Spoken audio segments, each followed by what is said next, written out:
Om.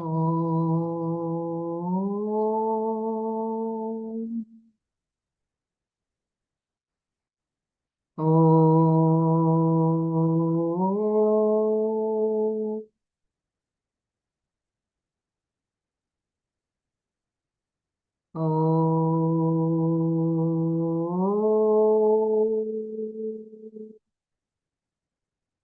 Om Sahana Bhavatu Sahano Bhunaktu Sahaviryam Karavavahai Tejasvinavadhitamastu Ma Vidvishavahai. Om Shanti Shanti Shantihi.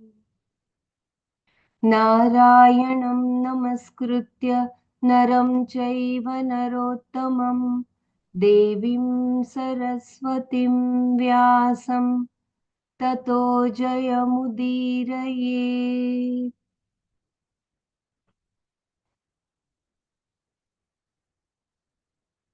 Jai Gurudev. Dr. Savita, are you available?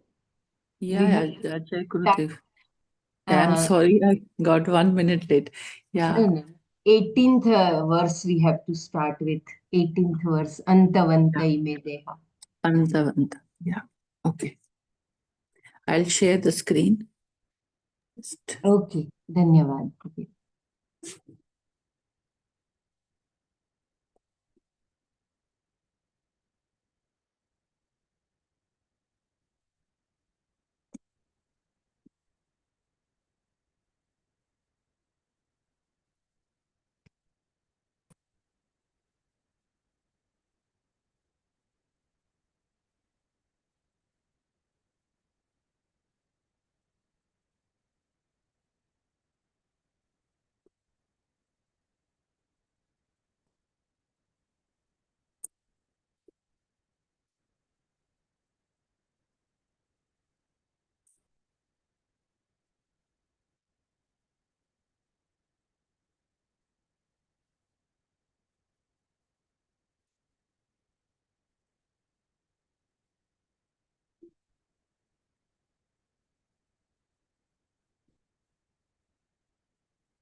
Antavanta ime deha nityasukta sharirinaha anashino prameyasya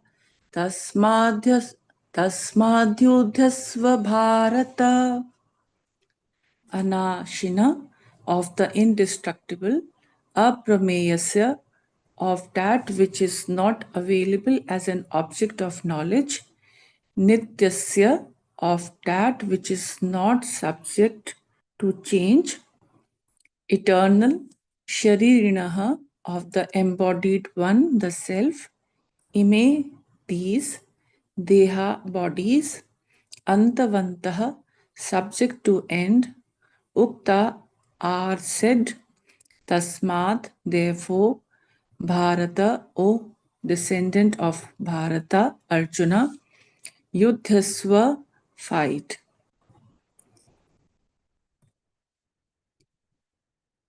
Anashina, apramesya, nityasya, sharirinaha, ime deha, antavantaha, ukta tasmat, Bharata, yudhasva.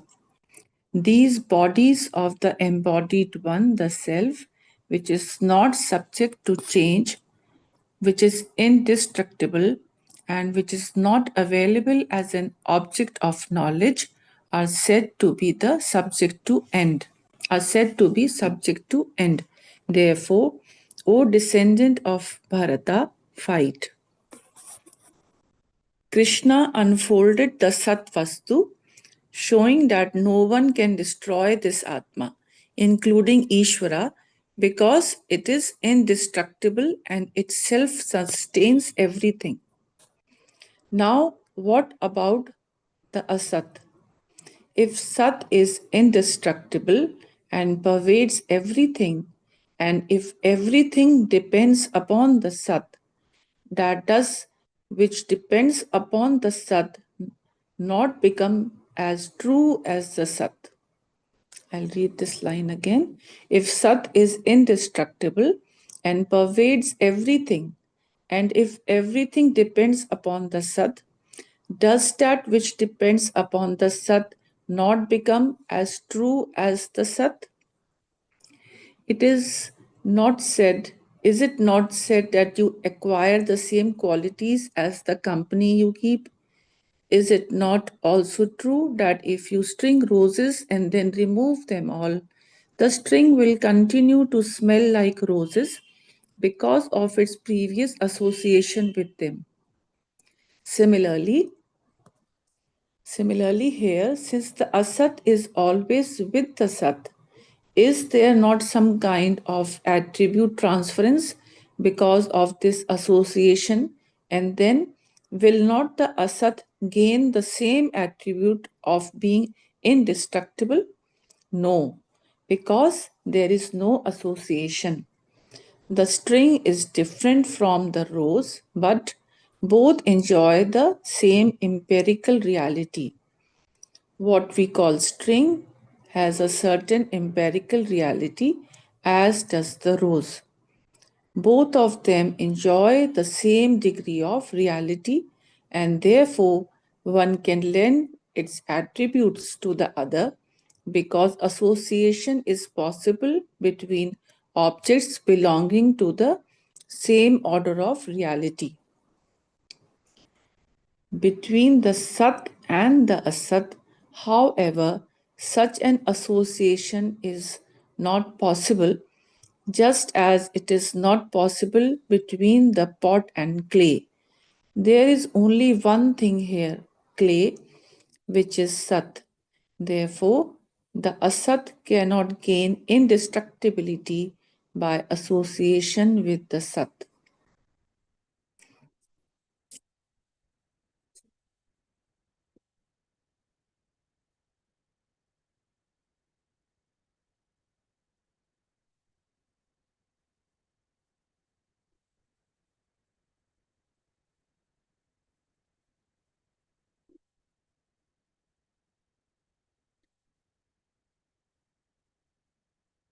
In this second last paragraph, like both of them enjoy the same degree of reality, and therefore one can lend its attributes to the other because association is possible between objects belonging to the same order of reality.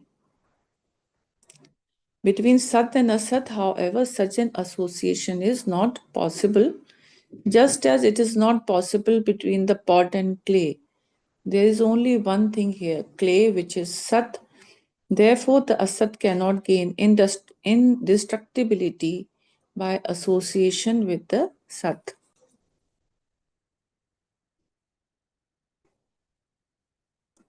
The physical body is mithya. When you say this is the body, what is it exactly?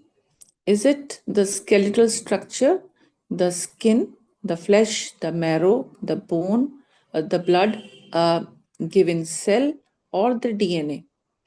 There is no one thing that we call body. All this put together is the body. You can look at it in many different ways. You can look at it biologically or simply from the standpoint of being nothing but minerals, calcium, phosphorus, and so on. Because each component depends upon so many other things, the physical body is mithya. Or if you take the body as a whole, it depends upon the five elements according to the model in Vedanta. However, you look at it, the body is mithya. The physical body is a product created at a given time and is subject to modification. Because it has been created, it has an end, Antavat. Krishna, pointing out all the bodies standing before them, including his own, described them as Antavantaha. To whom do these bodies belong? The body, Sharira, is given existence and consciousness by Atma alone. Sat Vastu lends its existence equally to the physical body, Sthula Sharira, and to the subtle body, Sukshma Sharira. Because the subtle body can reflect consciousness, the body is conscious. Therefore, the Sharira belongs to and has its being in Atma, which is the indwelled of the body. Two words were used with reference to physical body in this verse: Deha, imi deha, which is plural, and shariri, nityasya sharirinaha, which is singular. Nitya means eternal, that which is not subject to change. The one who indwells this body as Atma, the meaning of the word I. Because there is only one Atma, the singular Shariri is used, whereas with reference to all these bodies that undergo change and come to an end, the plural Deha is used. So the second word for Atma is Shariri. Nityasya Sharirinaha. Please tell me if something has to be repeated. I think it's simple till now. Who can be destroyed? In one stroke, three facts have been conveyed here. One is that the bodies are many and the Atma is one. Secondly, Atma does not come to an end and is behind every Sharira. Thirdly, Atma cannot be destroyed. This being so, whom can you kill? You can only kill something that is subject to destruction. The destructible alone is destroyed. The one that cannot be destroyed is the real person, you, he, or she, the I, the Atma, that is always there. Therefore, do what is to be done, fight, yudhyasva, Krishna told Arjuna. What Arjuna had to do at the time was to protect the Dharma by fighting this war. A war was at hand and he had to fight because this was his Dharma as a Kshatriya. There are two types of destruction, Nasha. One is destruction in a relative sense. He is destroyed because she walked out on him. This is not real destruction. It is figuratively used here. A person who has terminal cancer is destroyed more or less. Although the final rites may not yet have been done, we say the person is finished. His life is over. Then, when it is literally over, when the person has died, there is another type of destruction. We have thus total destruction and relative destruction. Similarly, there are two types of eternity, relative and absolute.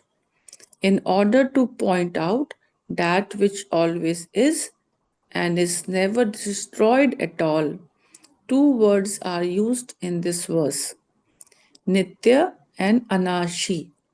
Both word means that which is absolutely free from any form of change or death, and therefore absolutely free from time, timeless. There is another adjective used here, aprameya.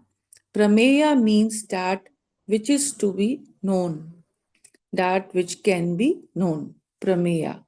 The knower, pramata, gains the knowledge.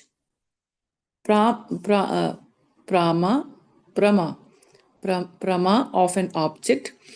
Prameya through a means of knowledge. Pramana.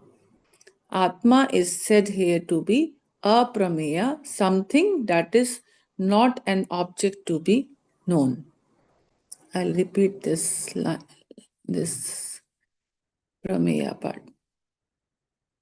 There is also another adjective used here as aprameya. Prameya means that which is to be known, that which can be known. The knower is known as pramata, gains the knowledge prama of an object prameya through a means of knowledge pramana.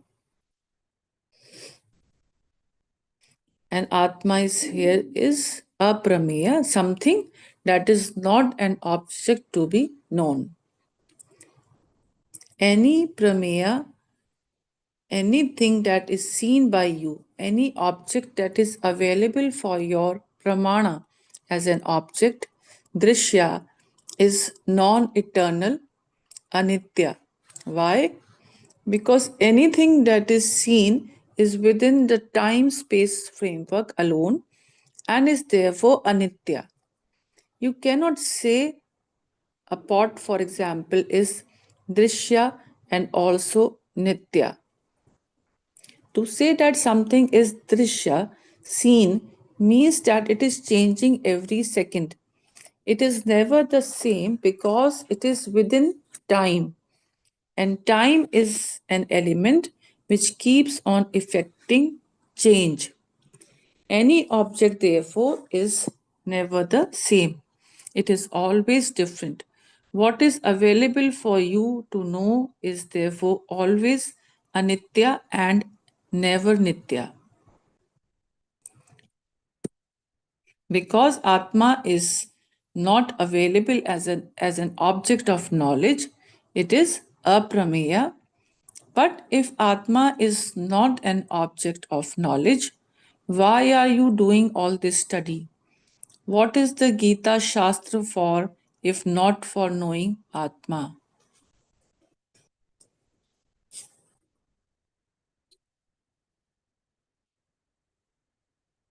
So,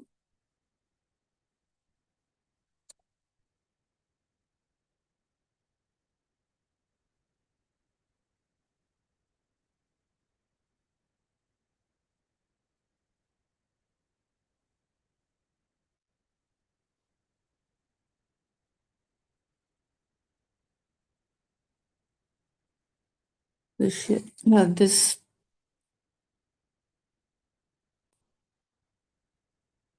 read this who can be destroyed.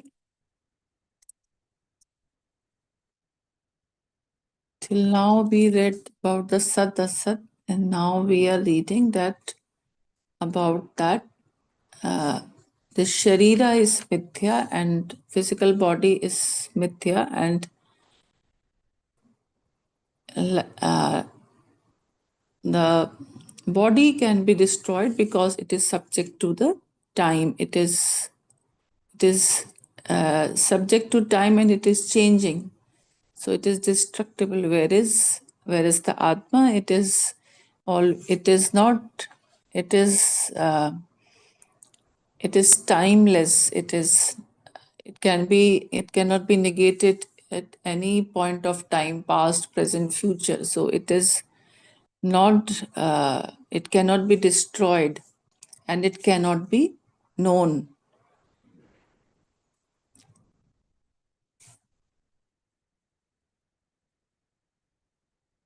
Nitya and Anashi.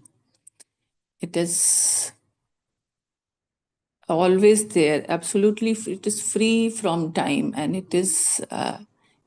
and hence it cannot be destroyed. And it is not a subject to be known, aprameya. That all that which we perceive, I think, whatever we see, we see, we know, that is prameya. And whatever is existing and is visualized or perceived is subject to change. It keeps on changing because it is under the influence of the time and the nature. And its nature is to change every moment. So whatever is changing every moment, it would be destructible. It would not remain the same. It is under the effect of its own nature or its attribute of changing. That framework, that the time space framework is not there for it is what we can say it is that parivartansheel is like, that it is always the change is happening. So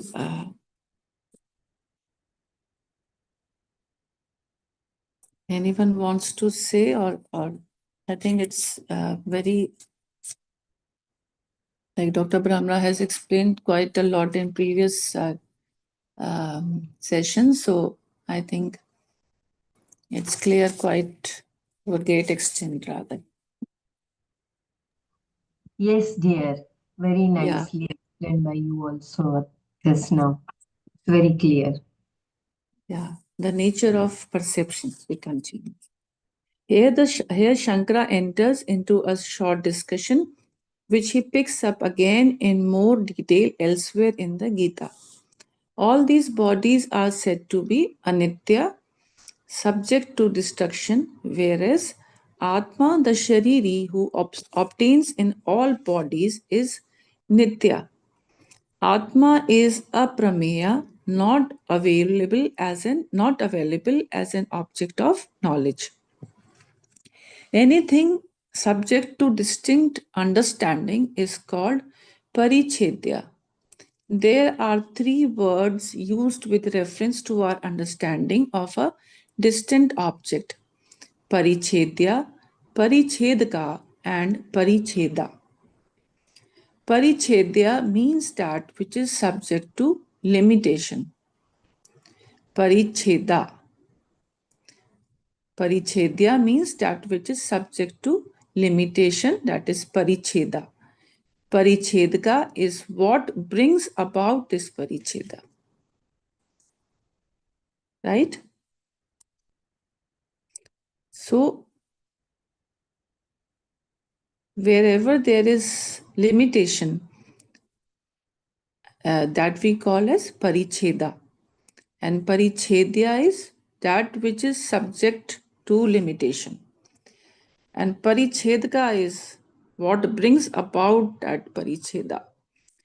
The parichedka is what brings about this paricheda. Okay, we'll read further. Like this paricheda, I am not able to exactly Can distinguish. anyone explain means give the example how it is? Yeah, this is the example is coming. I'll read further. Through Okay. the sense organ, you perceive objects, right? The eyes, for example, perceive the form and color of an object. Therefore, sense organs all become parichedkas for the varieties of parichedyas.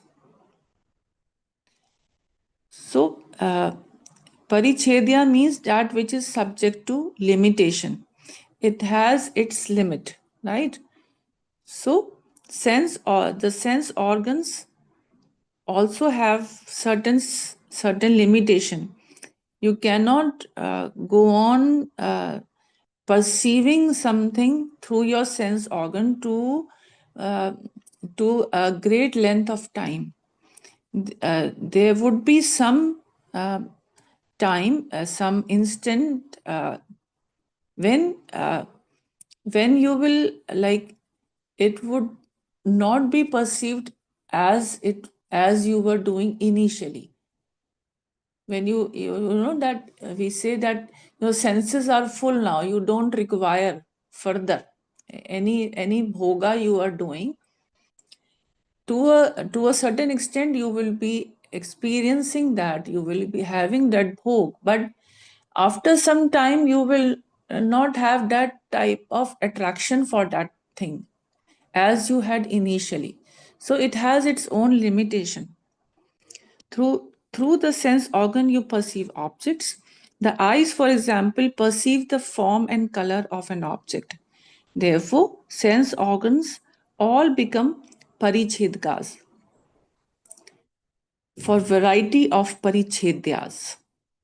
Each of the sense object, sound, touch, form, taste, and smell, is distinct from one another and therefore parichedya. The form that the eye sees is parichedya because it is perceived as distinct from all other things.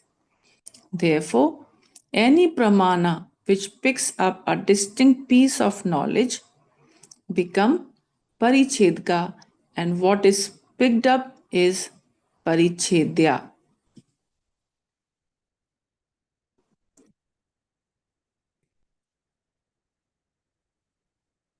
Any object of knowledge that can be known in the form of cognition, such as this is a pot, this is a cloth, this is a tree, this is a man, this is a woman, is parichedya because an object of knowledge is conditioned or limited in nature and perceived as such through the sense organs. Therefore, the sense organs become parichedkas and the objects are parichedyas. That which is not known in a determinate form as an object by all these pramanas is what is meant here by aprameya.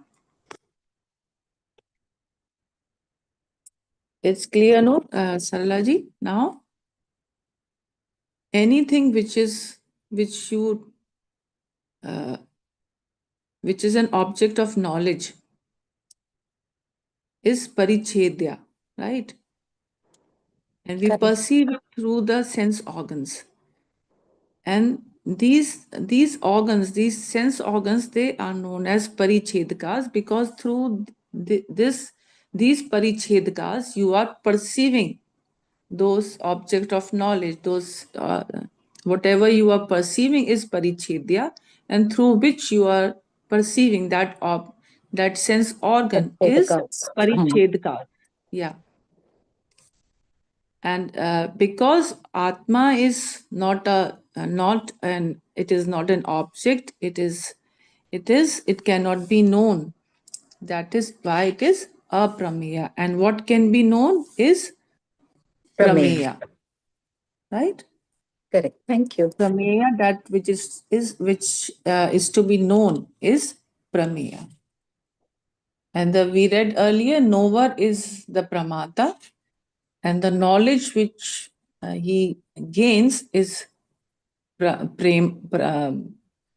was that? Prameya. Prama. It was prama. Okay. And prameya is the means of knowledge is pramana. Through the pramana we gain knowledge. The object is prameya, and the knower Which is cannot be perceived is a prameya. yes, which cannot be perceived, cannot be known, is aprameya, which is the Atma Brahman. So Brahman is not one more object that you see, like the pot or the tree. If Brahman is also parichedya, then it becomes one of the objects in the world and therefore becomes anitya. However, Brahman cannot be known by the pratyakshadi pramanas, pratyakshadi pramanas, the various means of knowledge that are available to us, such as perception, inference, etc. The etc. Adi here includes words shabda, meaning that the Veda is also a pramana. When the Veda is a pramana, then heaven, Swarga, for example, is a prameya and therefore a parichedya. When the Veda is a pramana, then heaven, Swarga, for example, is a prameya and therefore a parichedya. Knowledge gained by Shabda Pramana is again determinate knowledge, because heaven is not hell, earth, or this or that. It is a distinct object. Thus, there is limitation. If heaven is mentioned by the Vedas, then it means that it is something which can be known distinctly. Similarly, when you say punya, it is not papa. It is not produced by wrong karma. It is produced by right karma. In this way, we understand what punya is and what it does purely by the shabda, the word. Therefore, shabda is also a pramana, a means of knowledge.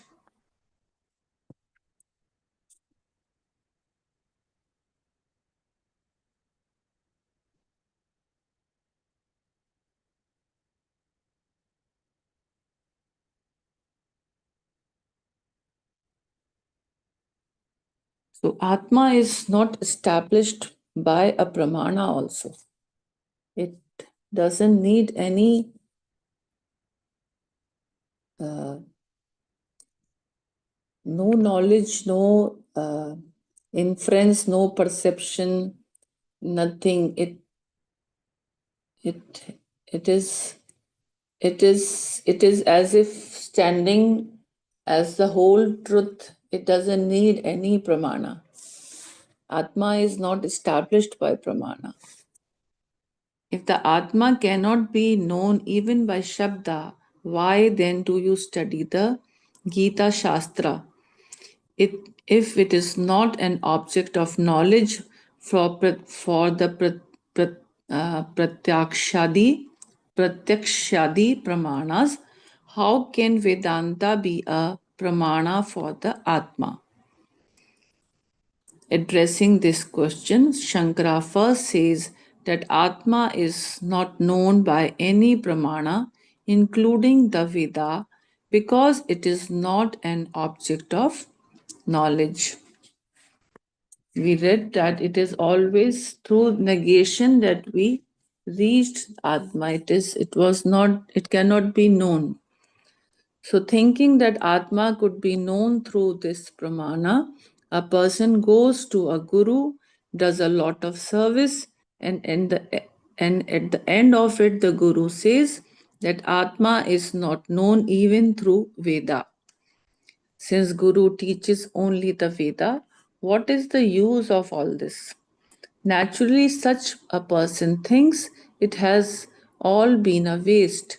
He or she also thinks that the Atma is understood perhaps through the Pratyakshadi Pramanas. Shankara refuted this notion here by saying that Atma is not known by Pratyakshadi Pramanas, including Veda. Before you listen to Vedanta Shastra, Atma must be there. The existence of Atma is not established by Pramana like the Veda, nor can it be established by perception, pratyaksha, or inference, anumana. If the existence of Atma were to be established by any of the pramanas, resulting in such knowledge as here is a pot, here is a table, here is the Swami sitting, etc., then we would be using perception, of course. But we would not be establishing the Atma behind the perception. Only when the knower is already established can there be an inquiry through a pramana.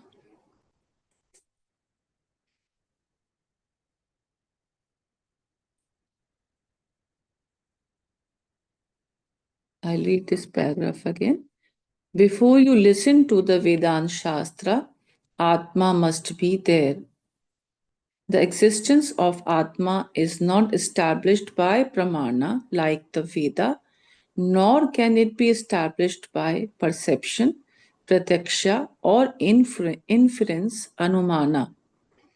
If the existence of Atma were to be established by any of the Pramanas, resulting in such knowledge as here is a pot, here is a table, here is the Swami sitting, etc., then we would be using perception, of course. But we would not be establishing the Atma behind the perception. What this line wants to convey, but we would not be establishing the Atma behind the perception. Only when the knower is already established can there be an inquiry through a pramana. For a person to inquire, he has to be like that. The presence of Atma is necessary for that perception also, basically. The base is that Atma, and that inquiry is happening because of that presence of Atma, not because of the Anatma part. I think that, but we would not be establishing the Atma behind the perception. I am not very like totally understanding this, what Swamiji wants to convey here. But let's read ahead. Vedanta Vichara inquiry can only be done when there is an Atma to inquire. If Vedanta were to establish the Atma, it would mean that until one inquired into Vedanta, Atma did not exist. This means you were not there. Who is it then that goes to Vedanta, which says that Atma is limitless? Moreover, who listen to this Vedanta, the Atma. So, what Swamiji wants to convey here is like it is not by the pratakshadi pramanas that Atma can be known, like like the Vedas, reading Vedas, you cannot know the. But these Veda helps you to like go nearer to that Brahman, because it is it as it is not the subject to be known, and it is timeless, it is nitya, it is avinashi. So when we it is everything we are saying in a negative form, in a not a negative way, but we said that we are negating it every time. This is excluding everything one by one. So the Vedanta Shastra helps you to establish that Atma is there, but it is not through the Vedanta that you are perceiving or getting some inferential knowledge, but it is like as if that helps you to negate easily. The Vedanta Vichara inquiry can only be done when there is an Atma to inquire. When you yourself is inquiring, and if Vedanta were to establish the Atma, it would mean that until one inquired into the Vedanta, Atma did not exist. This means you were not there. Who is it then that goes to Vedanta, which says that Atma is limitless? Moreover, who listens to this Vedanta? The Atma. The one who wants to know anything is the same one who can use any of the pramanas to inquire into what is to be known. The one who wants to know anything is the same one who can use any of the pramanas to inquire into what is to be known. Even before the pramanas are pressed into service for gathering such knowledge, there must be a self evident Atma. Therefore, the Veda does not establish the Atma as it does any other existent thing, heaven, Swarga, for instance. A Swarga that is unknown to me is made known to me by the Shastra. I come to know of something called Punya that is said to be dormant in a karma, which can be invoked through the Shastra alone. Thus, we find these unknown things discussed in the Shastra as potentially existent things. Similarly, there are many unknown things in the world which we come to know through the various pramanas, a new disease, for example.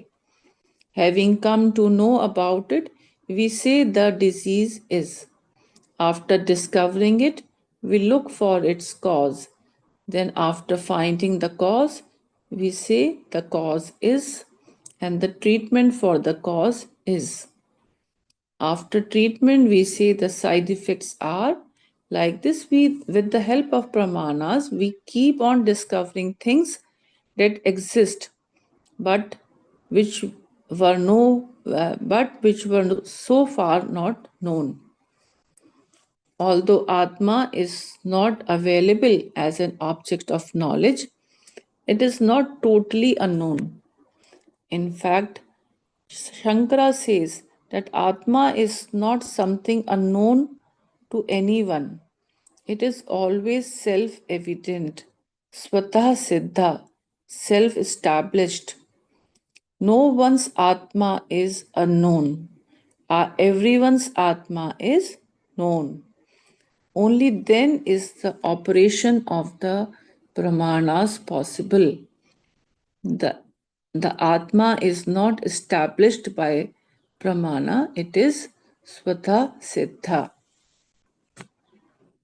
which we experience in the. Savitaji, can you read the wait. This is part that No, not Atma that is in the not 210. established by pramana. No, not from there. The third paragraph from the last. Okay, third from the Not last. Okay, yeah. okay. From here, the Yeah, one the who wants one who to. want. Yeah. Yeah, okay. The one who wants to know anything is the same one who can use any of the pramanas to inquire into what is to be known. This line is so, you can say, so deep. Even before the pramanas are pressed into service for gathering such knowledge, there must be a self evident Atma. Therefore, the Veda does not establish the Atma as it does any other existent thing, heaven, Swarga, for instance. A Swarga that is unknown to me is made known to me by the Shastra. I come to know of something called Punya that is said to be dormant in a karma which can be invoked through the Shastra alone. Thus, we find these unknown things discussed in the Shastra as potentially existent things. Shall I read further, Dr. Mara? Or wait for here? Oh, yeah, the one the one who wants to know anything is the same one who can use any of the pramana. Okay. You can care into what is to be known. Okay, got it. Okay, sorry, I missed this part. That's why I went back to this. Thank you. Yeah. Mm. So basically, it is It is until Atma is self-evident, but yeah, people we don't do this. You already read it as a Swata Siddha. It's Siddha, not anything. Swata Siddha. Yeah, Yeah. it's not coming from that pramana because it's self-evident. Um, but you inquire into it because it's not object of the knowledge. That's a bottom line. Is it is the one who would look into this atma is self. The atma vichara is done by one who is want to know. Yeah, with the help of the pramanas, with the help of the shastra, he is Shastra. able to Yeah. know. Mm-hmm. But it is only because of the presence of Atma that inquiry is happening. Otherwise, Happening. Yeah. that inquiry would not be there if the Sat and the Sat Vastu are both present. It is because of that Sat Vastu that inquiry is happening. Mm. Right. So all the other things, it is existing uh, because of the pramana. We are able to know Yeah. from that pramana and the We sastra. haven't seen the Swarga, and right? Right. We only come to know it through the Shastra. Sastra. And also that about the Punya. punya, we know that reading the shastra we come to know what are the good deeds we should do so that we Punya. can gain punya through our karma. So it is all the knowledge of the shastra, which basically when you are um, uh, you are getting versed with, you are getting closer to that atma, that and our own that Brahman, our Atma is able to kind of identify with our own self, that Brahman we are identifying with. Initially, we call it as Atma, but I think when a person he gets enlightened, he is that Brahman. He's in that form of Brahman because uh, he he gained that so much knowledge he gained, and of course after all that Karan Yoga part also, that he is not in that Atma state. He himself is the Brahman, right?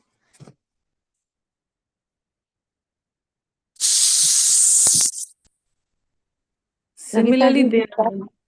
in that Yeah. disease part, it is said means we inquire about the disease, its causes, its side effects, which medicines will work.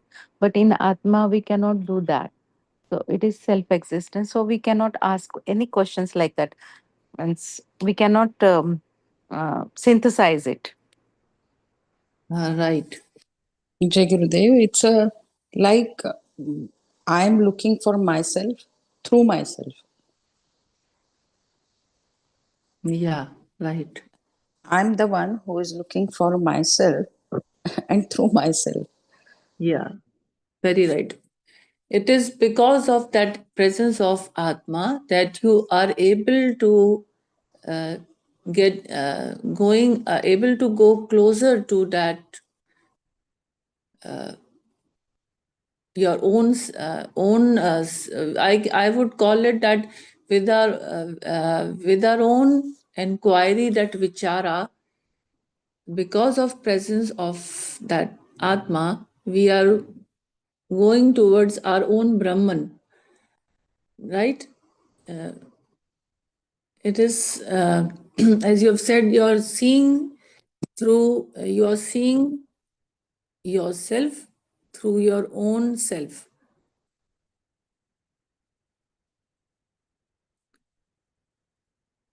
Can you read all this part again? From Atma is not established by Pramana? Yeah. Okay, Mm. okay. Atma is not established by Pramana. If Atma cannot be known even by Shabda, why then do you study the Gita Shastra? If it is not an object of knowledge for the pratakshadi pramanas, how can Vedanta be a pramana for the Atma? Addressing this question, Shankara first says that Atma is not known by any pramana, including the Veda, because it is not an object of knowledge. Thinking that Atma could be known through this pramana, a person goes to a guru, does a lot of service, and at the end of it, the guru says that Atma is not known even through the Veda. Since Guru teaches only the Veda, what is the use of all this? Naturally, such a person thinks it has all been a waste. He or she also thinks that the Atma is understood perhaps through the Pratakshadi Pramanas.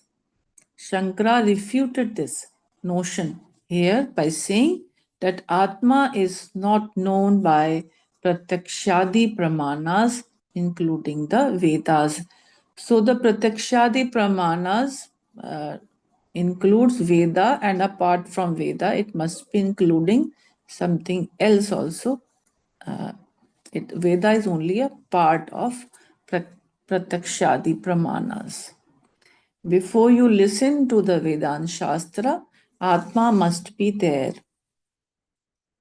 The existence of Atma is not established by Pramana like the Veda, nor can it be established by perception, prataksha, or inference, anumana. If the existence of Atma were to be established by any of the Pramanas, resulting in such knowledge as here is a pot, here is a table, here is the Swami sitting, etc., then we would be using perception, of course. But we would not be establishing the Atma behind the perception. Only when the knower is already established can there be an inquiry through a pramana. So, this is what Mrinalji was talking. You are seeing yourself with your own self.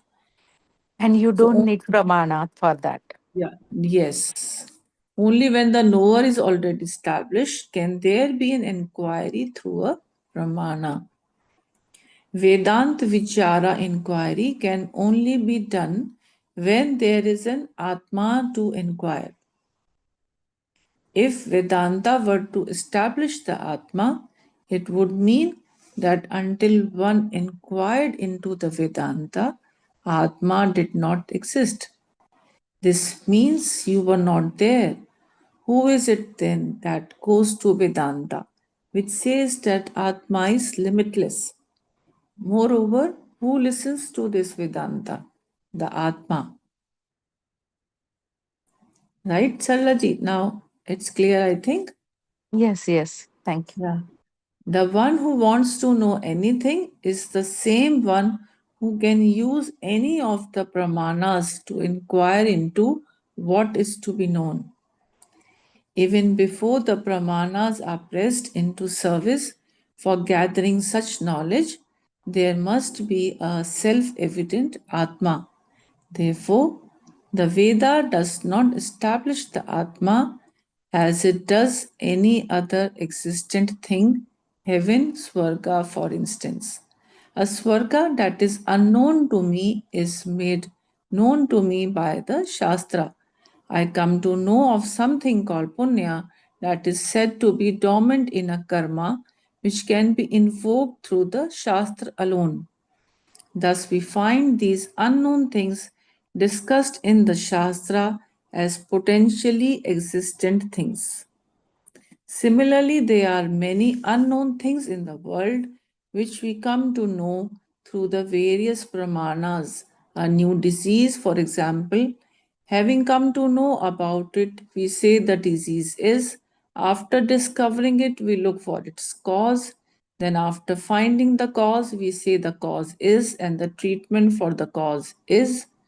After treatment, we say the side effects are. Like this, with the help of pramanas, we keep on discovering things that exist but which were so far not known. So, in this way, with the help of pramanas,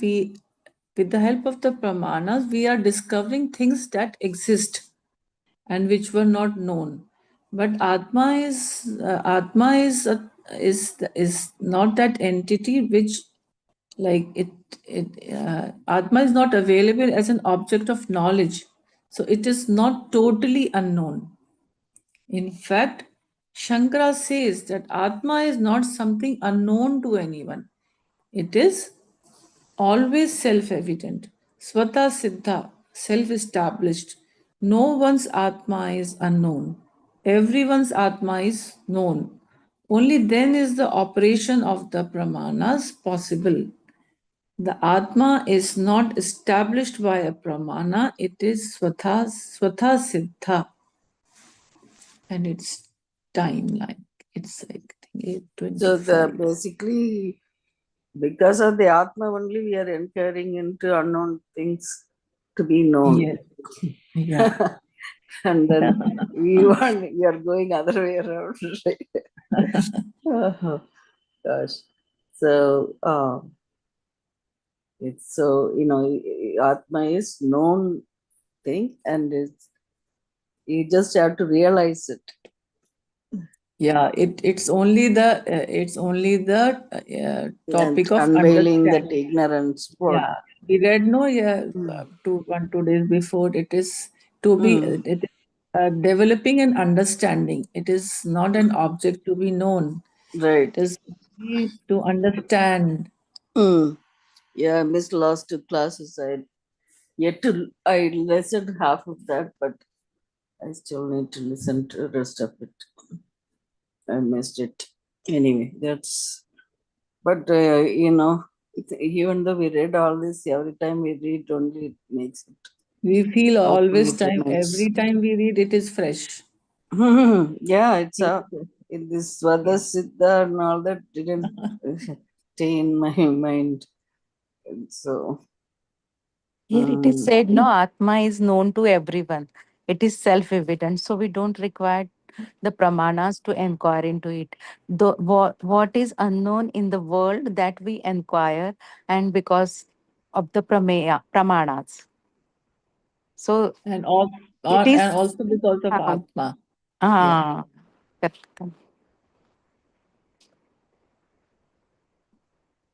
So the example of a disciple who wants to who is in search of the Atma goes to the Guru, and the end he says that it cannot be perceived or inferred. So it He is thinks the it's a initial waste of time. Atma. Yeah. Mm. So and also that initially that we counting, started we yeah, also started like this, no, that reading the Gita Shastra, we'll be able to understand. When But you were reading, no, that time same pop up, that same I think came into my mind. So what we were doing till now, yes, we we were are thinking knowing it the is a world. object, means not object, but we know that it is self-established and everything. But still, we are going on. Yes. It is that inquiry that vichara is happening, and it is the inquiry of that Atma. It is not of the mind. It is because of that Sat Vastu in everyone present.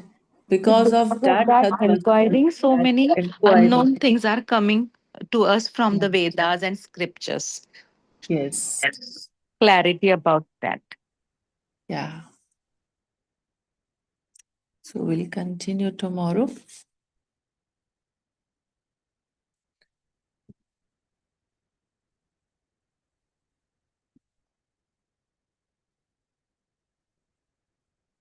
Anyone wants to share anything? Please go ahead.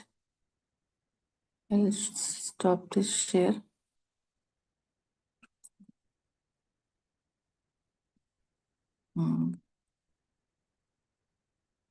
Share the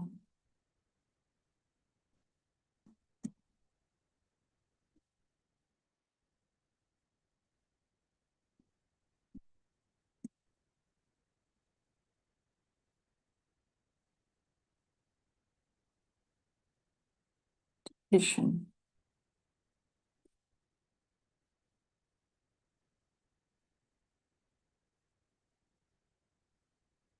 Are you the woman who stays awake in bed every night thinking, I want to do something of my own?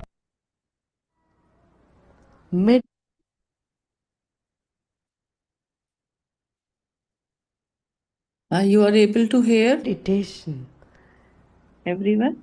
Yes, yes, Dr. is Sarita. accepting this moment, living every moment totally with depth. Let us keep our spine erect and body relaxed and eyes closed. Relax your shoulders. Keep a big smile on your face.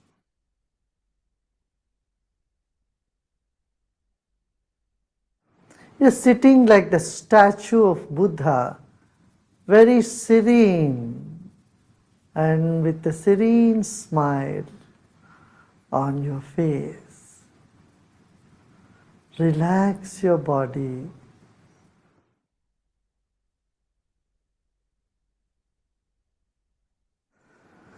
Let's take a deep breath in and breathe out.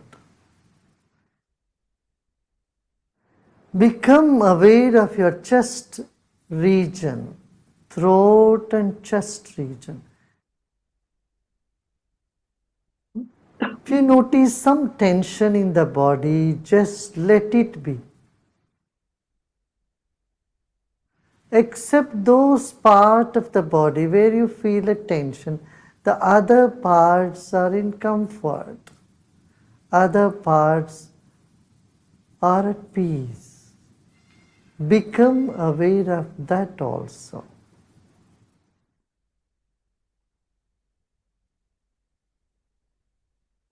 There are many good things about you and inside of you. Acknowledge them. They will never leave you. And the negative aspect you may see in you is never going to stay with you forever. They are all guests for some time. Let them be. Sit with the total acceptance of yourself the way you are at this very moment.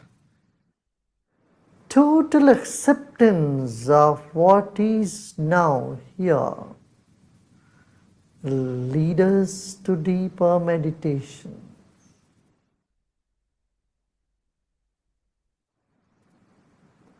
Let go of all the effort.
Om Shanti Shanti Shanti.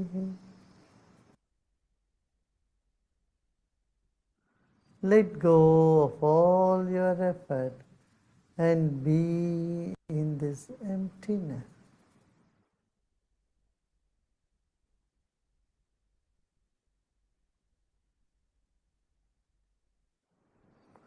And slowly and gradually become aware of body and surroundings.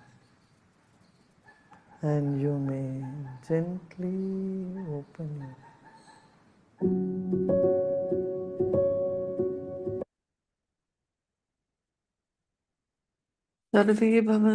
सर्वे भवन्तु सुखिनः सर्वे सन्तु निरामया सर्वे भद्राणि पश्यन्तु मा कश्चित् दुःखात् भवेत् ॐ शान्ति शान्ति शान्तिः